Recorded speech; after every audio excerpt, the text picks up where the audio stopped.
Come on.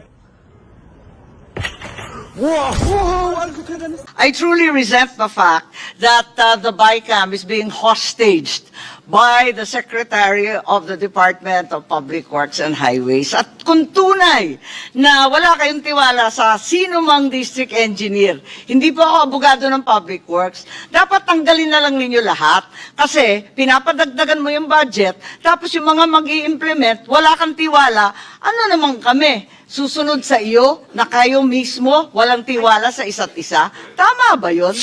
Unang-una po, hindi po pwedeng huminto ang trabaho sa DPWH. Yes, Secretary Vince, hindi kita pinahihinto sa trabaho mo. Pinamamadali nga namin. Ikaw ang humihinto sa trabaho namin dito sa BICAM at papalit-palit ka ng sinasabi. Yun ang problema. But simply putting back that budget sends the wrong message.